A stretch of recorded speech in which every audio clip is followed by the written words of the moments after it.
तो बच्चों अभी हम लोग पढ़ने जा रहे हैं न्यूटन्स लॉ ऑफ मोशन का लेक्चर नंबर 3। मैंने इसके 2 लेक्चर आपको कंप्लीट कर दिए थे और अब हम लोग लेक्चर नंबर 3 में क्या देखेंगे। तो बच्चों लेक्चर नंबर 3 में देखना होता है मोशन इन कनेक्टेड बॉडी, मतलब अगर 2 बॉडी आपस में जुड़ी हुई हैं, समझिए बात को, 2 बॉडी आपस में जुड़ी हुई हैं तो उनके हम लोग कैसे मोशन को देखेंगे और कैसे उसमें एक्सेलेरेशन यानी त्वरण का मान निकालेंगे, कैसे उसमें तनाव का मान निकालेंगे, ये बातें आपसे पूछी जाती है ना।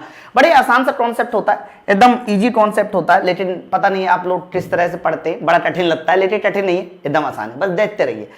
जैसे कि मान लीजिए मैंने आपके सामने ये पुली दिखाई, बहुत ध्यान से सुनना, और इस पुली को मैंने पूरी तरह से फिक्स कर दिया। बच्चों मैंने एक पुली दिखाई और इस पुली को पूरी तरह से फिक्स कर दिया, ठीक है। और इस पुली से होते हुए, सर इस पुली से होते हुए देखिए मैंने इस तरीके की एक रस्सी डाल दी। मैंने आपको पहले भी पढ़ा रखा है, जब तक रस्सी सेम होगी तब तक उसमें तनाव सेम होता है, जब तक रस्सी सेम होगी तब तक उसमें तनाव सेम होगा।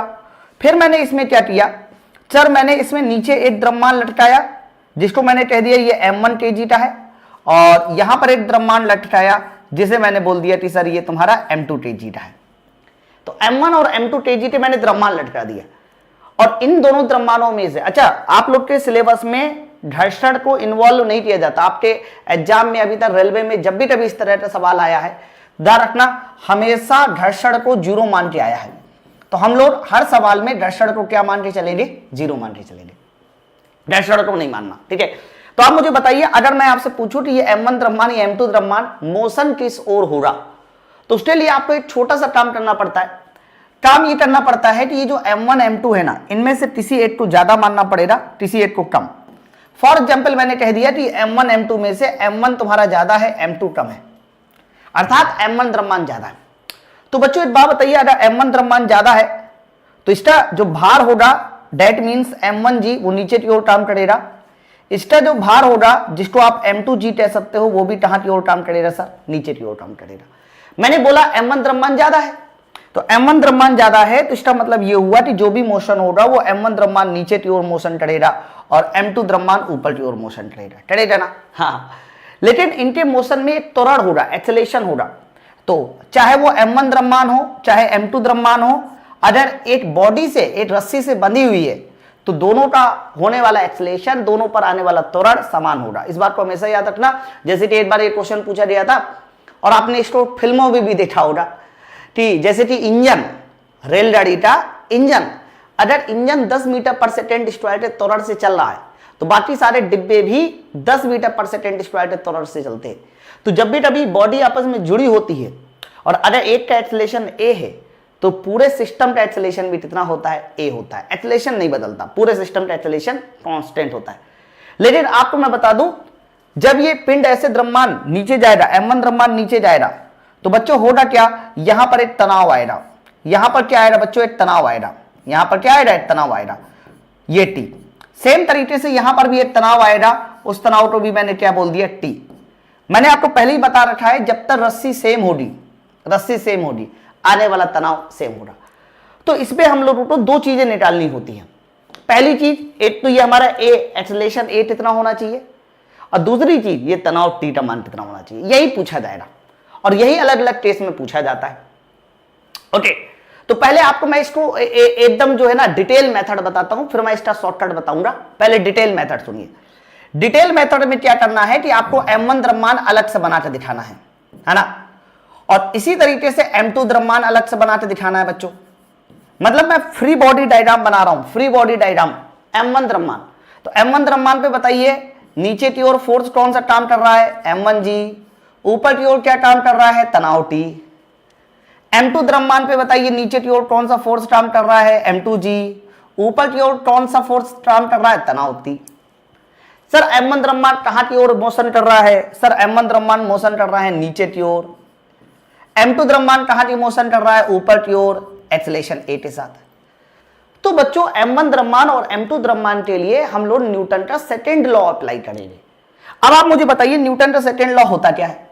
कहना न्यूटन का सेकेंड लॉ ये होता है कि नेट फोर्स आप निकालो और उसे m इंटू a के बराबर कर दीजिए। बताइए, यही तो होता है। और नेट फोर्स निकालना कैसे, जो बड़ा फोर्स होगा उसमें से छोटा घटाइए, सीधी सी बात है। और ध्यान रखिएगा इस बात को कि नेट फोर्स जब भी कभी निकालना तो जो मोशन की डायरेक्शन वाले फोर्स होते हैं उसको प्लस में माना जाता है। अब जैसे देखो ये m1g नीचे की ओर है, m1 द्रव्यमान का मोशन भी नीचे की ओर हो रहा अपने भार की वजह से, तो बताइए m1g और t में से किसे ज्यादा मानेंगे?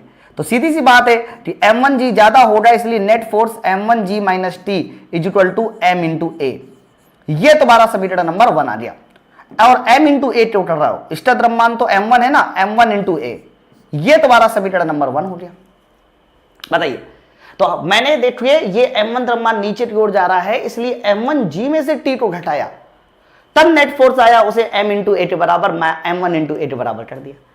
सेम तरीके से हम लोग इसके लिए भी बना ले।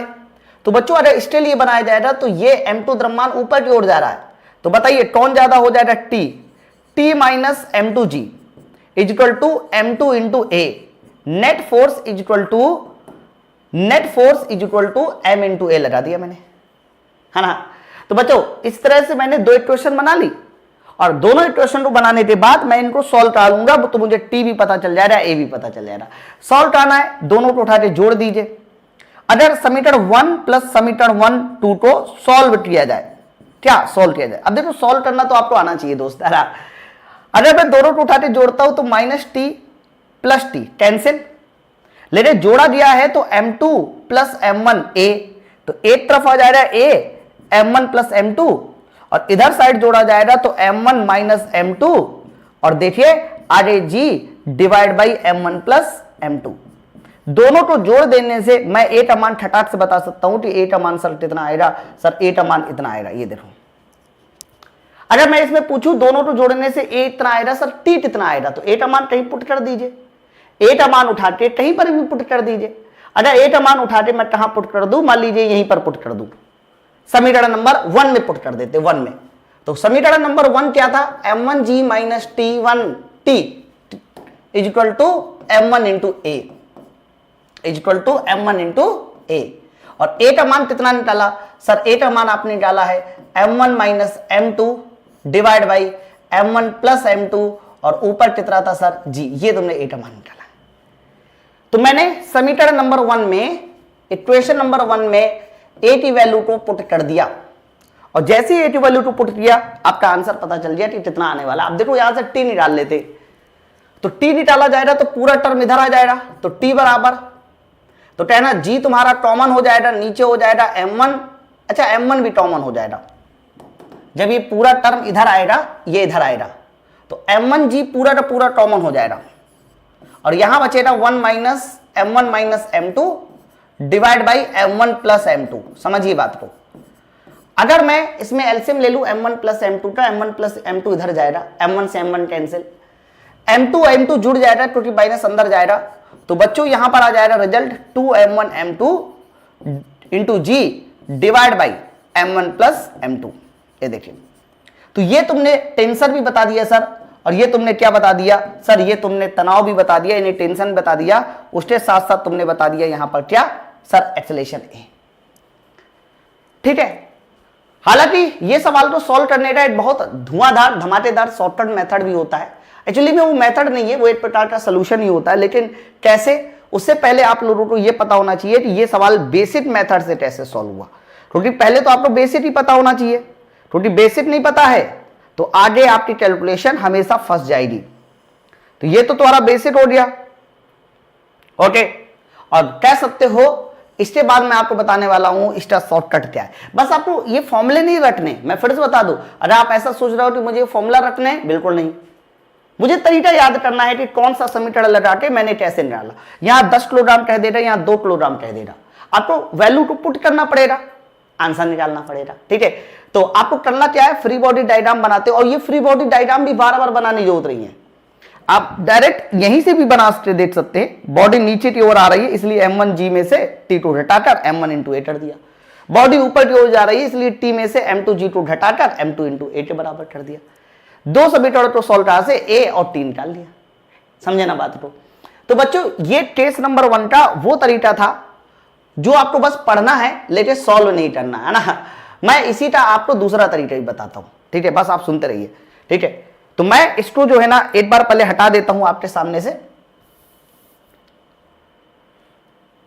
बस। अरे क्या हो रहा है, हाँ ठीक, ओके। तो मैं एक बार फिर से इसको हटा देता हूं आपके सामने से, क्योंकि अभी मुझे इसकी कोई जरूरत नहीं। मैंने आपको पहला मेथड बता दिया इसी सवाल को सॉल्व करने का। अब मैं आपको इस सवाल को सॉल्व करने का दूसरा मेथड ही बताने वाला हूं जो आपकी दुनिया बदल देगा भैया। कैसे है दूसरा मेथड, बस देखते रहिए एक मिनट।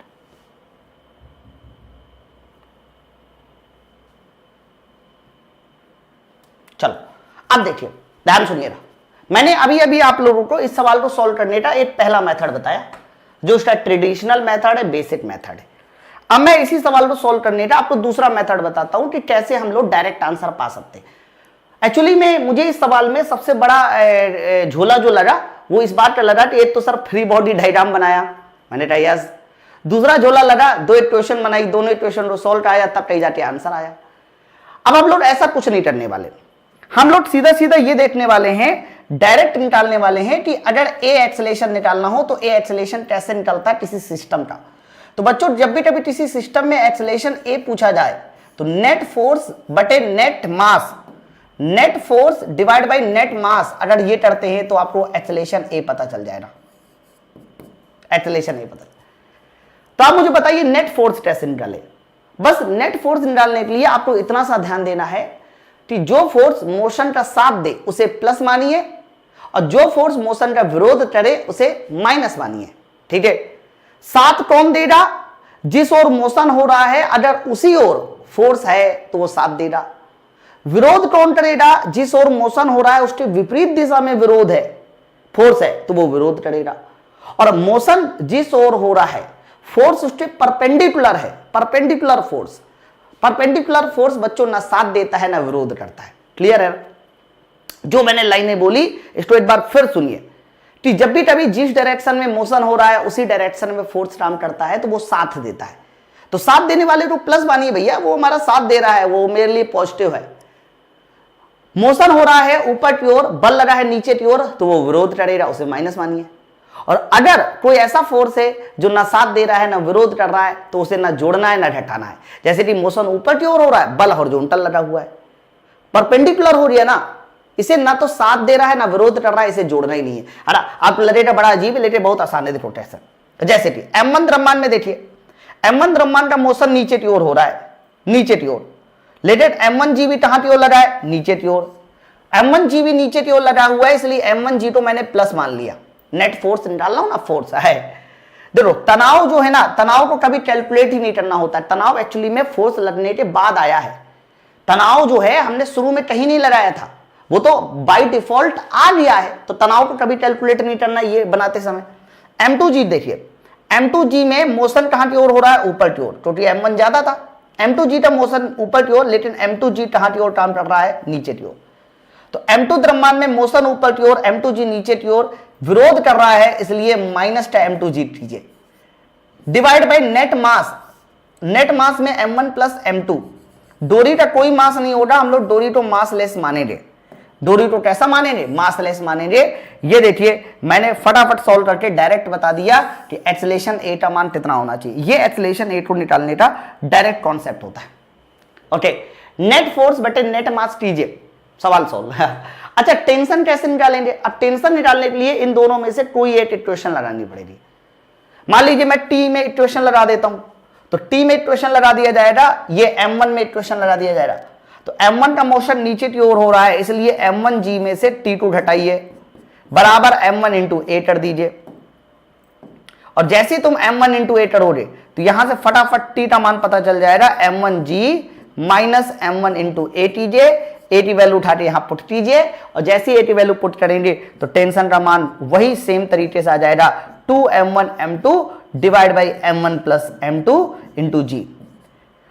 ओके, वैसे आप लोग के स्टैंडर्ड में ना ज्यादातर एक्सेलेरेशन का मान पूछा जाता है, ज्यादातर एक्सेलेरेशन का मान पूछा जाता है। टेंशन तो कभी कभी बाय द वे आ जाता है, लेकिन एक्सेलेरेशन निकालना आना चाहिए आप लोगों को। ठीक है, तो एक्सेलेरेशन को निकालने का सबसे सही तरीका होता है net force divide by net mass कीजिए। और जैसे net force divide by net mass कर दिया जाएगा, हमें ठटाठट देखिए एक्सेलेरेशन पता चल जाएगा। हम टेंशन भी निकाल लेंगे किसी एक इक्वेशन में लगा के। ठीक है, तो ये तुम्हारा केस नंबर 1 था। अब केस नंबर 2 देखिए, केस नंबर 2 में भी मैंने एक पुली ली है, केस नंबर 2 में भी मैंने एक पुली ली है। लेकिन इस पुली में मैं क्या करता हूं कि एक मास की जगह 2 मास लटका देता हूं एक ही तरफ, यानी यहां पर एक तरफ जो है m1 द्रव्यमान मैंने लटका दिया, ध्यान से सुनना, और इसी से बांधते हुए पहले सिरे पर मैंने m2 द्रव्यमान लटकाया बच्चों, और दूसरे सिरे पर बताइए कौन सा द्रव्यमान लटकाया, इस तरीके से m3 द्रव्यमान लटकाया, m3। अब तुम्हें सबसे पहले यह समझना पड़ेगा बच्चों कि मोशन कहां हो रहा है ना।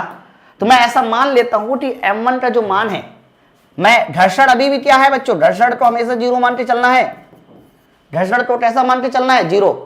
और अगर मैं मान लेता हूं कि m1 द्रव्यमान जो है वो m2 प्लस m3 से ज्यादा है, मतलब m1 द्रव्यमान m2 प्लस m3 से ज्यादा है, तो अगर m1 द्रव्यमान m2 प्लस m3 से ज्यादा है तो मोशन बताइए कहां की ओर होगा, ये नीचे की ओर, ये ऊपर की ओर बच्चों, ये ऊपर की ओर, ठीक है।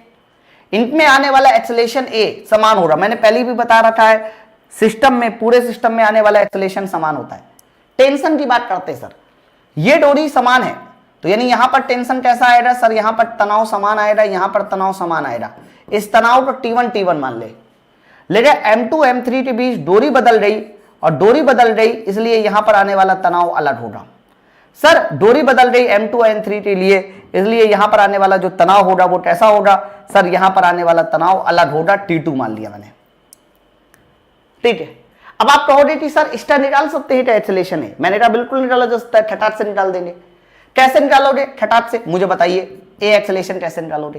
कहना net force divide by net mass कर दीजिए, net force divide by net mass कर दीजिए, आपका आंसर आ जाएगा सर, इससे ज्यादा कुछ करना ही नहीं होता। बताइए m1g कहां की ओर काम करेगा, नीचे की ओर काम करेगा, इसका m3g कहां की ओर काम करेगा, नीचे की ओर, और इसका m2g कहां की ओर काम करेगा, नीचे की ओर। बताओ ऐसा मैं कह सकता हूं ना। तो कौन कौन मोशन का साथ दे रहा है, तो मोशन देखो ऐसे जाके ऐसे हो रहा है, m1g नीचे की ओर, a भी तुम्हारा नीचे की ओर, मतलब मोशन की डायरेक्शन भी नीचे की ओर। तो कौन मोशन का साथ दे रहा है, कह रहा m1g नीचे की ओर है सर, मोशन भी नीचे की ओर हो रहा है, तो m1g मोशन का साथ दे रहा है, जबकि यहां मोशन ऊपर की ओर m2g नीचे, मोशन ऊपर की ओर m3g नीचे।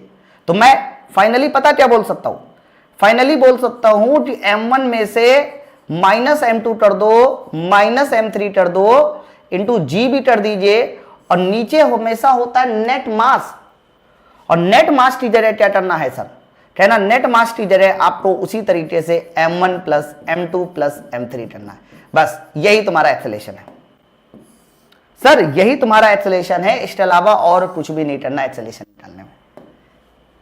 अब तो समझ में आया होगा ना कैसे मैंने एक्सेलरेशन निकाल दिया खटाक से। ओके, तो एक्सेलरेशन निकालना सीख लीजिए, ये न्यूटन्स लॉ ऑफ मोशन का सबसे बेस्ट कॉन्सेप्ट होता है। अच्छा अगर T1 निकालना होता या T2 निकालना होता, कुछ नहीं यार, समीकरण बना लो, जैसे T1 निकालना है m1g में समीकरण बना लो।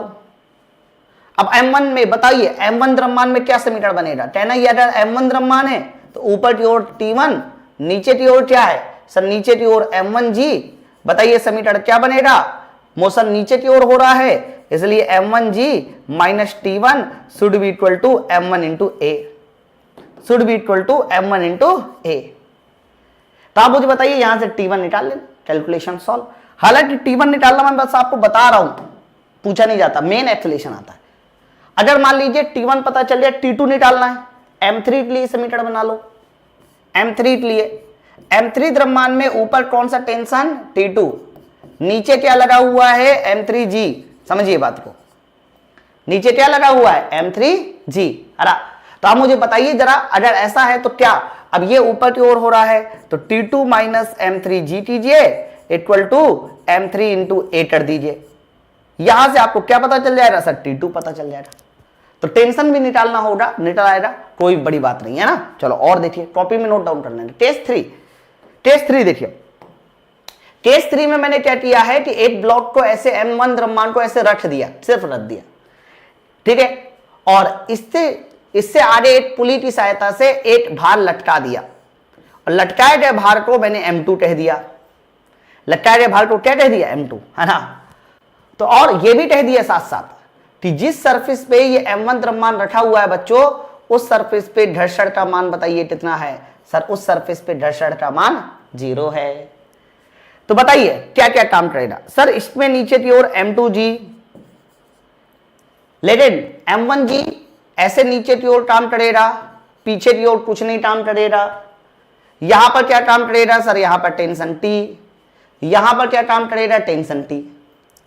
तो आप मुझे बताइए ये मोशन कहां पर होगा। कहना सर देखो अगर घर्षण 0 है, पूरी तरह से घर्षण 0 है, तो कन्फर्म है M2 द्रव्यमान अपने भार की वजह से नीचे की ओर आएगा और M1 द्रव्यमान आगे की ओर जाएगा, एक एक्सेलेरेशन A के साथ, एक त्वरण A के साथ। तो बताइए त्वरण A कैसे निकलेगा। कहना वही सर नेट फोर्स बटे नेट मास।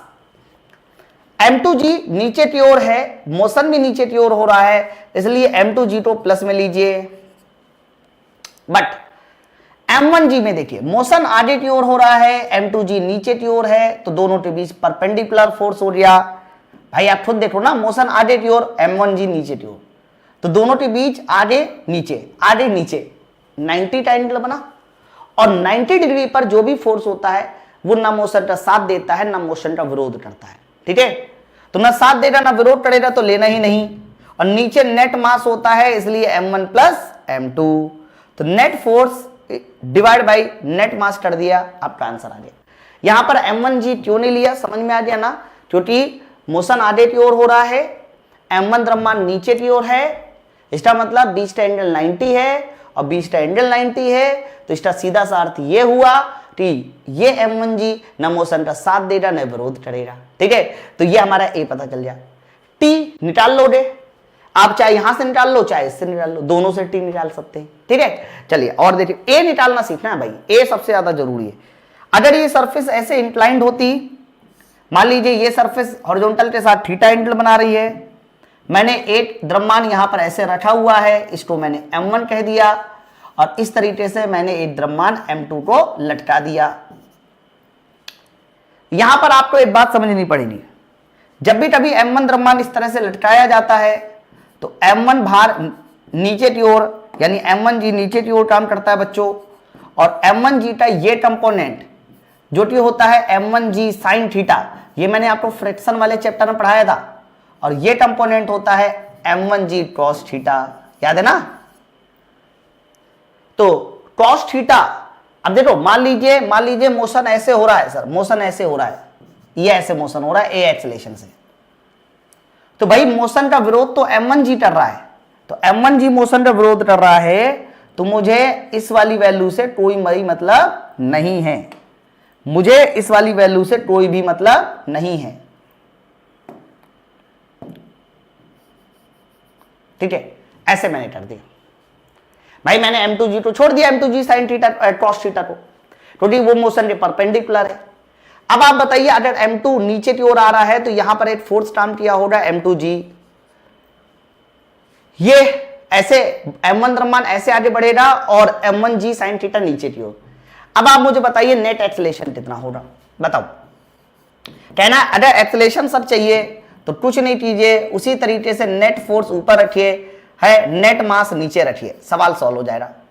नेट फोर्स ऊपर, जो मोशन का साथ दे, जैसे कि ये देखो M2G नीचे की ओर, एक्सेलेरेशन में नीचे की ओर साथ दे रहा है, इसलिए M2G को प्लस मानिए। मोशन आगे की ओर M1G साइन थीटा पीछे की ओर, तो M1G साइन थीटा को माइनस मानिए, और डिवाइड बाई जब नेट मास होता है, नेट मास का मतलब M1 प्लस M2, और M1 प्लस M2 ऊपर नीचे रखकर ये देखिए बॉडी का एक्सेलेरेशन आपको पता चल गया। तो मेरे कहने का मतलब ये है ना कि ये रटना नहीं है, आप ये मत सोचो कि सब फॉर्मूले मुझे रटने हैं, बिल्कुल नहीं। ये सारे के सारे कह सकते हो कॉन्सेप्ट आपको समझना है कि ये सब निकल कैसे रहा है ना। अब देखिए इस पर मैंने एक और न्यूमेरिकल ले लेता हूं, अब ये मैं डायरेक्ट डेटा लेता हूं, यही डेटा डायरेक्ट पूछा जा रहा है, क्योंकि ये आया हुआ सवाल है 3 ब्लॉक वाला, आपने पढ़ा भी रखा होगा, 101% बात ही पढ़ रखा होगा। मैंने एक द्रव्यमान, इसको 1 kg का द्रव्यमान बोल दिया, चाहे इसको M1 बराबर 1 kg बोल दो ताकि आपको ज्यादा अच्छे समझ में आए। M1 बराबर 1 kg, यहां ये M2 बराबर 1/8 और कितना हो जाएगा 36, 9 3 27, 9 4 36, ठीक है। M2 बराबर 2 kg मानना पड़ेगा आपको, और M3 बराबर मैंने मान लिया 27 kg। इस तरीके से डेटा था न्यूमेरिकल जो अब आया था। M1 M2 M3 के मान दिए हुए थे, है ना। चलो एक काम करते हैं, ऐसे दिखने में बड़ा अजीब सा लग रहा है, यहां पर M1 द्रव्यमान लिख देते हैं, यहां पर M2, यहां पर M3। ओके, लिख देते हैं ऊपर कि M1 बराबर 1 kg है, M2 बराबर 2 kg है, नहीं 8 kg, 2 kg नहीं 8 kg है, और इसके बराबर M3 बराबर कर देते हैं हम लोग 27 kg। ऐसे सवाल था, 27 kg।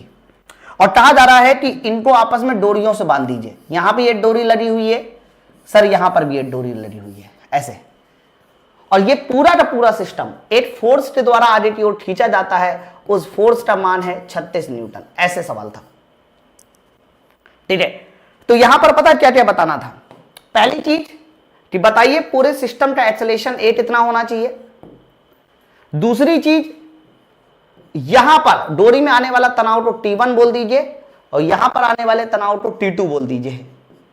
तो जल्दी बताइए T1 और T2 के मान कितने होने चाहिए, यानी T1 का मान कितना होना चाहिए, T2 का मान कितना होना चाहिए। इस तरह से ये क्वेश्चन पूछा जाता है बच्चों, ठीक है।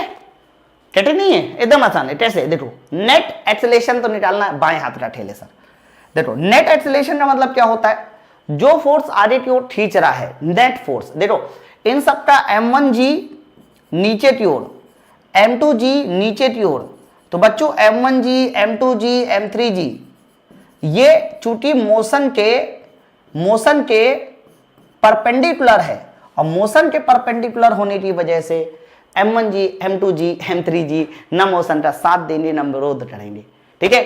36 न्यूटन का बल आगे लगा है, तो नेट फोर्स बताइए कितना हो गया सर। नेट फोर्स हो गया 36 न्यूटन, नेट मास 1827, जोड़ के देख लीजिए सर, ये भी तुम्हारा 36 किलोग्राम, भाई जोड़ लीजिए। तो बताइए नेट एक्सेलरेशन कितना आ गया सर। नेट एक्सेलरेशन आ गया 1 मीटर पर सेकेंड स्क्वायर। तो एक्सेलरेशन का पहला मान आ गया 1 मीटर पर सेकेंड स्क्वायर। बताओ पहला मान सबको क्लियर हो गया, कैसे निकला। चलिए दूसरा मान सुनिए। मान लीजिए मुझे T2 निकालना है, तो आप M1 द्रव्यमान को देखिए, M1 द्रव्यमान को आगे कौन खींच रहा है, T2, पीछे कुछ और लगा ही नहीं है। तो M1 द्रव्यमान को आगे खींच रहा है T2, इसका मतलब ये हुआ कि खींचने वाला फोर्स T2 M1 द्रव्यमान को खींच रहा है इनटू एक्सेलरेशन A। ऐसे कर सकते। आप मुझे बताइए अगर आगे वाला एक्सेलरेशन T2 चाहिए, M1 द्रव्यमान 1 kg का है, एक्सेलरेशन तुम्हारा 1 का है, तो बताइए T2 कितना हो जाएगा सर। T2 भी 1 न्यूटन आ गया, ये देखिए। तो बस इस तरह से आपको सोल्यूशन करना आना चाहिए कि कैसे। एक और निकालना है सर, ये वाला T1। अब ये वाला T1 कैसे निकलेगा, ये वाला T1 कैसे निकलेगा। अब T1 के लिए या तो M2 वाली कैलकुलेशन लगा दो या M3 वाली लगा दो, जो भी आपकी मर्जी हो। तो आप मुझे बताइए अगर ये T1 चाहिए तो M3 वाली कैलकुलेशन लगा देते हैं, ठीक है। तो M3 वाली कैलकुलेशन लगाएंगे तो आगे की ओर 36, पीछे की ओर T1, तो क्या कहेंगे 36 minus T1 should be equal to M3 की कैलकुलेशन लगा रहा हूं, द्रव्यमान तुम्हारा 27 और एक्सेलरेशन कितना है इसका सर इनटू एक्सेलरेशन A, और एक्सेलरेशन का मतलब कितना सर 1। ये देखिए T1 का मान मुझे 36 में से 27 घटा दीजिए, 9 न्यूटन, ये हमारा T1 आ गया। तो बच्चों ऐसे कोई भी सवाल आपसे पूछा जाएगा ना, एकदम आसान होता है, कुछ कठिन नहीं होता। और खास तौर से इसको इंपॉर्टेंट करना, ये एक बार क्वेश्चन आया था एज इट इज डेटा के साथ, क्योंकि आसान डेटा था इसलिए, है ना। तो बच्चों ध्यान रखना, इस तरह के डोरी से संबंधित जो भी सवाल है वो आपको करना आना चाहिए। अच्छा, अब मैं एक और छोटा सा पॉइंट आपको बता देता हूं। एक्चुअली में ये पॉइंट मैंने स्लाइड में नहीं इन्वॉल्व किया, लेकिन मुझे याद था कि मुझे पढ़ाना है, इसलिए मैं बता देता हूं। एक मोशन का एक और पार्ट बड़ा इंपॉर्टेंट होता है, इसको बोलते हैं हम लोग कोलिजन। तो आप लोग कॉपी में हेडिंग डाल लेना कोलिजन। देखो पूरा कोलिजन बेसिक साइंस इंजीनियरिंग के सिलेबस में नहीं है, लेकिन मोशन के पार्ट में ये जरूर आ जाता है कि जब पहला कोलिजन पड़ता है जमीन पर ठट, तो पहले कोलिजन के बाद, पहली टक्कर के बाद जमीन से जब बॉल ऊपर उठती है उसके बारे में क्वेश्चन, ये क्वेश्चन मोशन से रिलेट करता है, इसलिए आपको समझना चाहिए, ठीक है। तो कोलिजन में, कोलिजन तो वैसे बहुत बड़ा है लेकिन कोलिजन सिलेबस में नहीं है, तो मैं बता नहीं रहा हूं कोलिजन को, बस आप 2 मिनट सुनिए जो मैं बता रहा हूं, बस टहरे में। जैसे कि मान लीजिए ये आपके सामने मैंने बनाते दिखाया सर, ये तुम्हारे सामने है फर्श, ये क्या है फर्श है, सुना है ना सब लोग, ये फर्श है। बच्चों अगर ये फर्श है फिर मैंने क्या किया है, इसके ऊपर जो है ना एक बॉल मैंने ले ली। मान लीजिए मेरे पास ये बॉल है बच्चों, इस बॉल को मैंने अगर h ऊंचाई से गिराया या फिर आप इसकी ऊंचाई को h1 कह दीजिए। मैंने इस बॉल को कितनी ऊंचाई के साथ गिराया, h1 ऊंचाई के साथ छोड़ा। छोड़ने का मतलब होता है प्रारंभिक वेलोसिटी 0, है ना। तो बच्चों जब इस बॉल को हम h1 ऊंचाई के साथ छोड़ेंगे, ठीक है, तो आपको पता है ये बॉल जब जमीन पर पहुंचेगी पहली टक्कर लेगी, और टक्कर लेने के बाद जब ऊपर की ओर उठेगी, पहली टक्कर के बाद ऊपर की ओर उठेगी, तो ऊपर की ओर उठने के बाद उतनी ऊंचाई तक नहीं जाएगी, उससे कम ऊंचाई तक जाएगी। बताइए, ऐसे ही कुछ होगा ना। तो मान लीजिए बॉल ऊपर से छोड़ी गई, बॉल ने पहली टक्कर ली, ये क्या है, ये पहली टक्कर है, फर्स्ट कोलिजन है। और पहली कोलिजन के बाद ऐसे बॉल नीचे आई, नीचे आने के बाद बॉल टकराई, और टकराने के बाद ऐसे ऊपर उठी, है ना, ऐसे ऊपर उठी। तो पहली टक्कर के बाद बॉल कितना ऊपर जा रही बच्चों, मैंने वो ऊंचाई मान ली h2। तो तुमसे कई बार ये पूछा जाता है कि पहली टक्कर के बाद बॉल कितना ऊपर उठेगी, h2 बताइए। ओके, इसी तरीके से दूसरी टक्कर के बाद, तीसरी टक्कर के बाद वो निकालना आना चाहिए। उसके साथ साथ एक और चीज पूछी जाती है कि पहली टक्कर करते समय अगर बॉल के पास वेलोसिटी v1 थी, क्या थी, v1, तो बताइए टक्कर के बाद उसकी वेलोसिटी कितनी होगी। तो बच्चों टक्कर के बाद उसकी वेलोसिटी जो v2 होती है ना, वो भी आपको निकालना है, ठीक है। तो ये कोलिजन का एक बहुत छोटा सा पार्ट होता है, और एक्चुअली में ये पार्ट आप डायरेक्ट याद करो, क्योंकि इस पर जब भी कभी रेलवे ने क्वेश्चन पूछा, क्योंकि पिछली बार जब ग्रुप डी का सवाल था तब भी पूछा गया था, और ये मोशन का पार्ट है, इसलिए मुझे पढ़ाना पड़ रहा है। तो याद रखना, अगर मुझसे पूछा जाए कि पहली टक्कर के बाद दूसरी टक्कर में वेलोसिटी कैसे निकालना है, तो सिर्फ ई का मल्टीप्लाई कर दीजिए, किसका, ई का। यानी पहली टक्कर के बाद दूसरी टक्कर में वेलोसिटी v2 बराबर होता है e into v1। e into v1, v1 पहली टक्कर है, लेकिन पहली टक्कर के बाद अगली वेलोसिटी v2 बराबर e v1। अब सोचने वाली बात है कि आपको v3 निकालना होता, यानी दूसरी टक्कर के बाद वेलोसिटी निकालनी होती, तो बच्चों e इंटू फिर v2 करना पड़ता। अगली टक्कर के बाद v4 निकालना होता, तो e इंटू v3 करना पड़ता। यानी e का मल्टीप्लाई करना है उससे पहले वाली टक्कर में, e का मल्टीप्लाई करना है बस उससे पहले वाली टक्कर में। ये आपको याद रखना है, ठीक है। तो e का मल्टीप्लाई करने से आपको टकराने के बाद की वेलोसिटी पता चलती है। लेकिन अब बाद की हाइट का क्या, तो बाद की हाइट निकालने के लिए, h2 निकालने के लिए आपको पुरानी वाली टक्कर पहले वाली टक्कर में e स्क्वायर का मल्टीप्लाई करना होगा। अगर आपको बाद की ऊंचाई h2 निकालनी है तो पहली वाली टक्कर में e स्क्वायर का मल्टीप्लाई कीजिए, यानी हाइट निकालने के लिए आपको बच्चों e स्क्वायर का मल्टीप्लाई करना है, जबकि वेलोसिटी निकालने के लिए e का मल्टीप्लाई करना है। अच्छा, पहली टक्कर के बाद height h2 e square h1, दूसरी टक्कर के बाद हाइट h3 निकालना हो तो e स्क्वायर इंटू h2 कर दो। अगली टक्कर के बाद हाइट h4 निकालना हो तो e स्क्वायर इंटू h3 कर दीजिए। आप समझे ना, यानी टक्कर के बाद अगर आपको हाइट चाहिए तो पुरानी वाली टक्कर में बस e स्क्वायर का मल्टीप्लाई कीजिए, और टक्कर के बाद आपको वेलोसिटी चाहिए तो पुरानी वाली टक्कर में ई का मल्टीप्लाई कीजिए, ठीक है। आप इसको याद कर लो बस। अब सवाल ये थी सर ये बार बार जो ई है, ये ई क्या है, क्या ई मतलब एलिफेंट है? नहीं सर, ई मतलब एलिफेंट नहीं है।